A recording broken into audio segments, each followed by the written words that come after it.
Every filmmaker appreciates someone telling them their film's great, and most can tolerate someone telling them it's bad. What they want to avoid is hearing that their movie's boring, dull. That's definitely not the case for Saltburn. Whether you like it or not, this is an interesting film. The movie, which opened the London Film Festival in 2023, was written and directed by Emerald Fennell of Promising Young Woman fame. It's a twisting, turning, gothic tale influenced by books such as Rebecca and Brideshead Revisited, and I happen to think that, apart from a few missteps, it's pretty darn good. It's hard to offer a summary for this one without giving too much away, but suffice to say, Saltburn tells the story of young working-class student Oliver Quick, played by Barry Keoghan, who's struggling to fit in at Oxford University.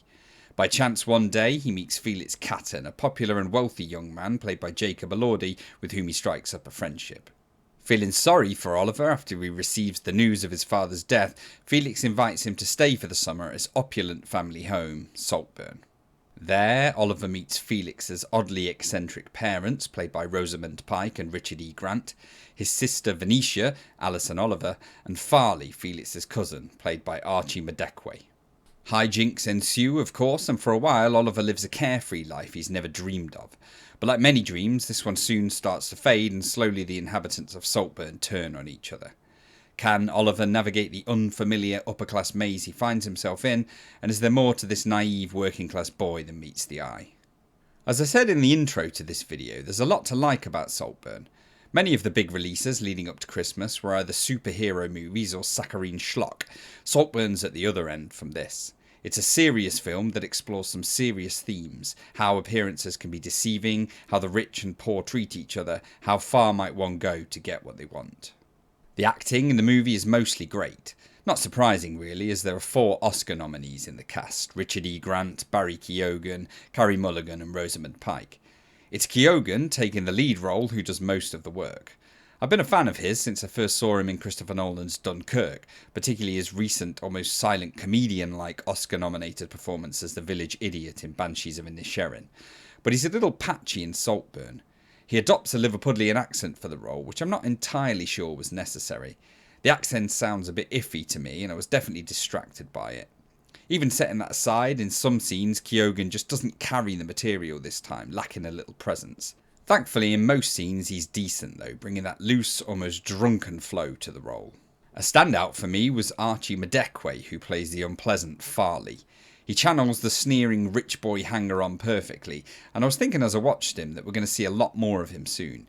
He's already taken the lead role in last year's Gran Turismo, an actor with a decent future I think.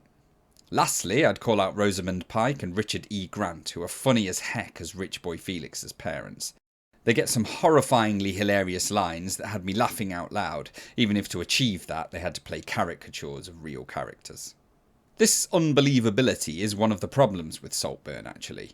The movie has a dreamlike quality achieved with its intimate 4:3 aspect ratio, but like in dreams, characters and events can get a little larger than life in Saltburn. It's effective when the movie's in its lighter sections, but clashes wildly when things get serious. If your characters act in ways that don't ring true or seem downright bizarre, it's going to send your audience crashing out of the story. The movie's happy to wear its influences on its sleeve. As well as the books mentioned at the start of this video, there are echoes of The Great Gatsby, and particularly, in cinematic terms, Kubrick's The Shining. Long, creepy corridors, upright old butler, a building that seems to infect its inhabitants, even a finale that takes place in a hedge maze. It's all there, and while it doesn't harm the film, it is a bit on the nose. Speaking of the filmmaking, there's some lovely cinematography by Linus Sandgren of La La Land and First Man fame. The rich mahoganies of Oxford, the sunny greens of Saltburn itself, the dim, cramped hallways lit by shimmering windows. Almost every image in the film looks fantastic, and I look forward to seeing more of his work. There's a good twist at the end of Saltburn, which is probably part of the reason this film's picking up traction online. It's in the mould of The Usual Suspects or Sixth Sense, albeit a little easier to see coming, and it recontextualises everything you've seen up to that point. I was a big fan of it, but it does come at a cost, dragging the attention away from the film's serious points and making it all about the pyrotechnics of a good movie twist. A few last thoughts. Saltburn's soundtrack is fantastic. Music in films can either distract, do nothing, or lift what we're seeing on the screen. The music here definitely elevates, adding weight to important story moments. The film's generally well paced and doesn't outstay its welcome, which is nice. Some of the dialogue's a little on the nose, especially when characters literally tell other characters their personalities.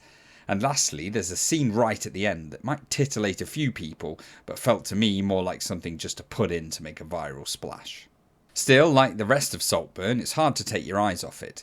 In a landscape of cookie-cutter films, it was nice to find myself a little lost in this one, a little unsure of what's happening and why. I was engaged, trying to work things out. It's something old movie makers knew inherently. We love to be involved in a story. It stops it being just another washing over us like a wave in the sea. Saltburn's not perfect. Some will love it, some will hate it. But most will come away thinking about it. And I reckon if you'd have offered that to Emerald Fennell before release, she'd have taken it and walked away happy. Anyway, nothing more to say. This is Movie Maverick, signing out.